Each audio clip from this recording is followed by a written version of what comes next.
Monica, abbiamo parlato di un viaggio dentro al centro ehm, di se stessi, facciamo un viaggio al centro della Terra. Se tutto corrisponde a livello atomico, a livello materico e a livello gigante, insomma, ci siamo capiti, mi sono espresso male, così in alto, così in basso, no? Cosa c'è al centro della Terra? Se al centro di noi stessi c'è il cuore, c'è la luce divina.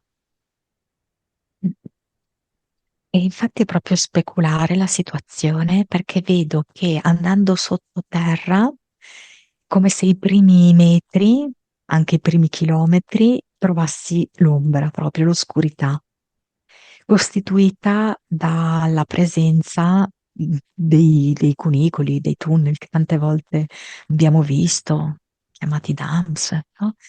E la presenza quindi di laboratori, la presenza di tanto dolore sotto varie forme, sia perché ci sono basi militari, sia perché ci sono esperimenti, sia perché ci sono bambini allevati in cattività. Mm, ehm, Ci sono anche Andando ancora, esseri che sì, vivono naturalmente nelle profondità. a questo livello qua di oscurità o ancora più giù? Di oscurità. Allora, vedo questi esseri allevati proprio lì, cioè che non hanno mai visto la luce del sole. Sono stati creati lì e poi ci sono degli ibridi, soprattutto ibridi uomo-rettile, vari tipi di rettili. Ehm, Ci sono anche alcuni prigionieri, quindi persone che hanno visto la luce, che hanno vissuto sulla superficie della Terra e sono prigionieri anche per esperimenti.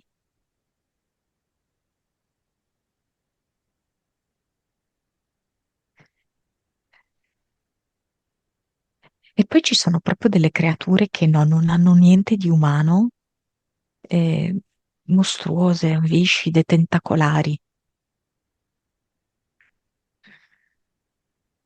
che sono un po' i responsabili, ecco, i capi.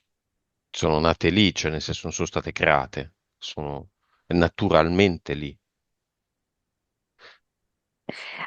Allora, quello che mi viene è che poi, ehm, allora, hanno questa forma materiale così descritta che non riesco neanche a descriverla bene perché non la riesco a paragonare magari a un nostro animale sulla superficie, no? Sembra un po' un assemblamento, un accrocchio di cose. Ehm, Perché in verità principalmente loro sono un'energia che ha scelto questa manifestazione fisica. Ma hanno due gambe, due Mm, braccia, una testa mm, o dipende? Questi responsabili che io vedo, no, non hanno, cioè sembrano più tentacolari, tipo più polipo, per Mhm. Come intenderci, si ecco. chiamano? Cioè ha qualcosa a che fare con eone, ione, eoniformi, non so, qualcosa così. E uniformi. Ok. Mm. Va bene, andiamo giù. Quindi dopo E il buio, invece, sì, tanto buio, per chilometri, eh, come se un po' iniziasse a restringere il cono, no? Il cono sottostante. E vedo colori brillanti, luce azzurra, prima c'è una luce azzurra, mm, eh, questa luce azzurra diventa gialla, bianca, bianco perla, diciamo. E mi viene incontro un elefante sorridente. cioè è proprio in grado di sorridere, e con gli occhi spalancati, no? E ci dice finalmente siete qui, finalmente siete arrivati, Dove siamo arrivati? siete arrivati al centro della Terra, Anche detto, il vero sole.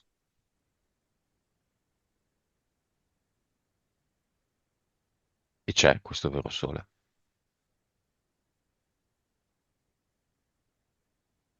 Cioè, è come se io non vedessi il sole, ma vedo questa luce, ecco.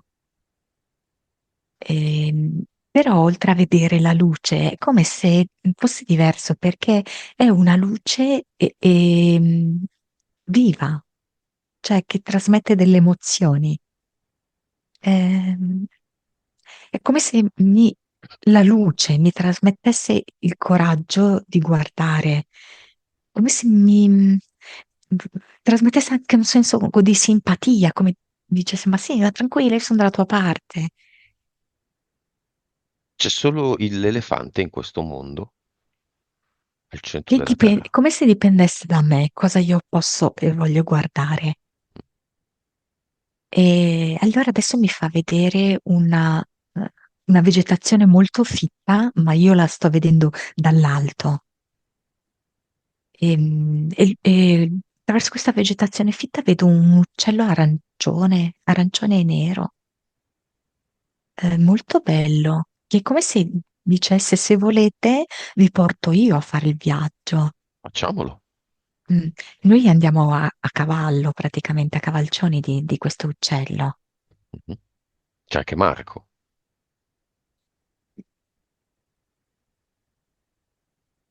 Marco è rimasto alla soglia di questo mondo, cioè lui ha scelto di entrare dentro tutta l'oscurità e quando poi siamo arrivati qua alla luce, lui è dentro alla luce, ma rimane come al margine,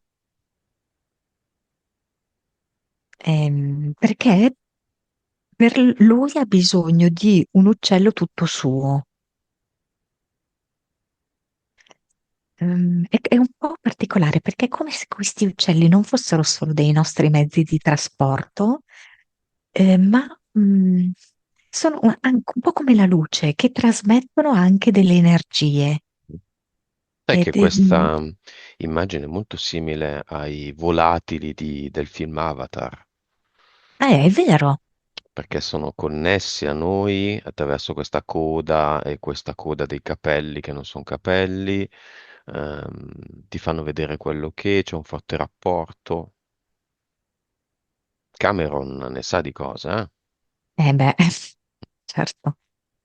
E lui ha non ha un vero uccello, lui ha una tartaruga, perché lui ce l'aveva come entità, no? E qua è come se questa tartaruga le volesse far vedere che c'è anche del buono nelle tartarughe, ed è una tartaruga volante. Ok,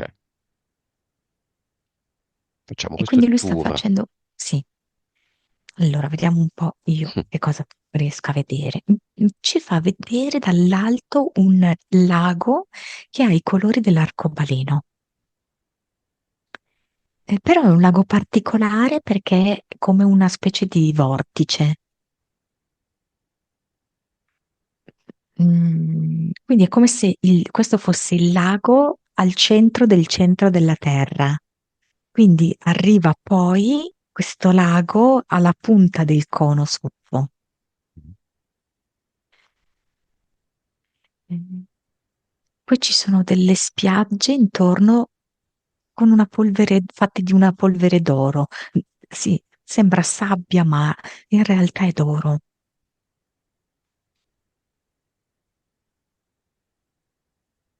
Poi ci sono dei conigli eh, che utilizzano queste carote come dei remi.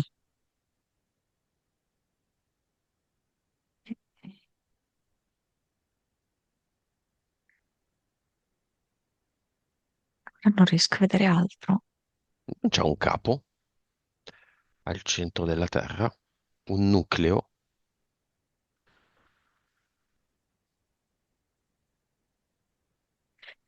fa vedere che c'è una specie di sfera ehm, eh, che è verso la punta ed è una sfera tra l'oro e il color perla come colore.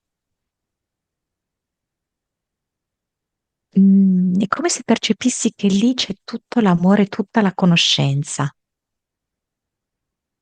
Come si chiama questa sfera?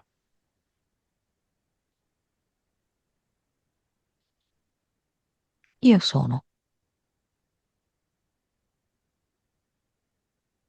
Appena hai detto qua c'è questa sfera, qua io ho sentito a sinistra un forte rumore.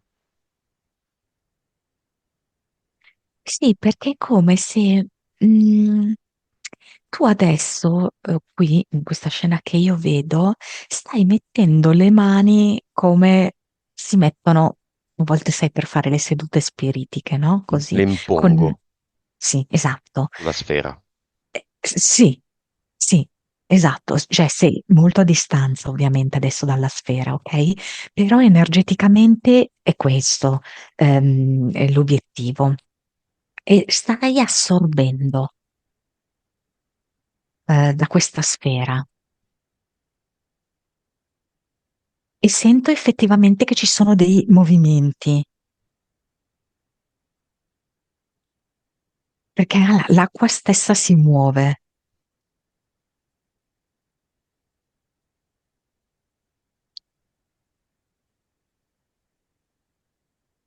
La tartaruga su cui è seduto Marco, sceglie di appoggiarsi su questo lago arcobaleno e vedo Marco molto felice che attinge con la mano a questo acqua colorata e si bagna le braccia, si bagna le mani e in effetti anche le sue mani rimangono colorate, anche le sue braccia colorate.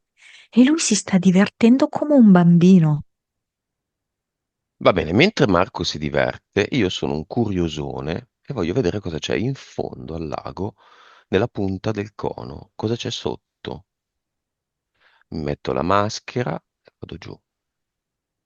Nuoto, nuoto, nuoto e arrivo in fondo. Cosa c'è in fondo?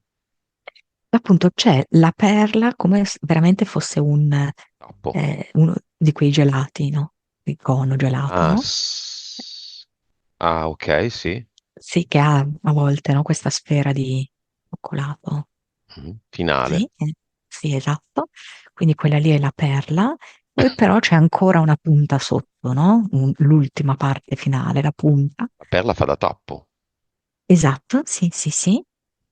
E non capisco, sai che cos'è? Perché sembrano quasi delle radici. Ma cosa c'è sotto? Oltre. No, non lo vedo. Io vedo acqua ancora intorno. Acqua. C'è uno strato di fondo del lago, di terra, immagino, e poi acqua. Esatto, esatto, acqua. Vabbè, va bene. E tu che fai? Imponi le mani sulla sfera di amore e conoscenza. Eh, con mio grande stupore sto nuotando all'interno del lago per andare a vedere direttamente. Però sono sotto forma tipo di un'ondina, quindi di un elementale dell'acqua, non sono io, ma so che sono io.